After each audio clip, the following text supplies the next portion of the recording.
బయట అయితే చాలా చల్లగా వర్షం పడుతుంది. ఇప్పుడు ఈ బ్రెడ్ తోటి అయితే మనము బ్రెడ్ పిజ్జా చేసేద్దాము. ఇప్పుడు ఈ బ్రెడ్కి అయితే నేను సైడ్స్ కట్ చేసుకుంటున్నా.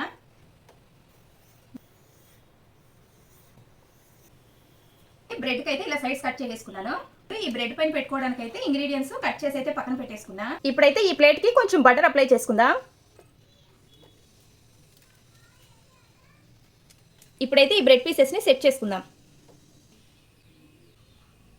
ఇప్పుడైతే ఈ చీజ్ వేసుకుందాం.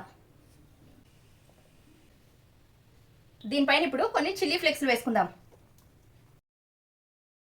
దీనిపైన ఇప్పుడు మళ్ళీ బ్రెడ్ పీసెస్ పెట్టుకుందాం. దీనిపైన అయితే ఇప్పుడు పిజ్జా సాస్ వేసుకుందాం. బ్రెడ్ పైన పిజ్జా సాస్ ఇలా అప్లై చేశాక కట్ చేసుకున్న ఇంగ్రీడియంట్స్ అన్ని పెట్టేసుకుందాం. క్యాప్సికమ్ ముక్కలు, రెడ్ క్యాప్సికమ్ వేసేసుకుందాం. ఆనియన్ ముక్కలు, ఇవేమో క్యాప్సికమ్ ముక్కలు స్టవ్ పైన లైట్గా రోస్ట్ చేసినవి. అయితే చీజీ మయోనైస్ వేసేసుకుందాం. ఇప్పుడు చీజ్ని అయితే తురిమేసుకుందాం. చిల్లీ ఫ్లేక్స్ వేసేసుకుందాం. ఇప్పుడు దీన్ని ఓటీజీలో పెట్టేసుకొని 10 లేదా 15 మినిట్స్ కుక్ చేసేసుకుందాం. ఇప్పుడు ఈ ట్రేని ఓటీజీలో పెట్టేసి 15 మినిట్స్ వరకు కుక్ చేసుకుందాం.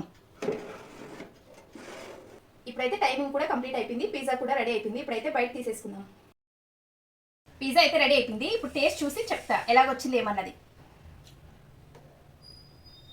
టేస్ట్ అయితే చాలా బాగా వచ్చింది. వీడియో నచ్చితే సబ్స్క్రైబ్.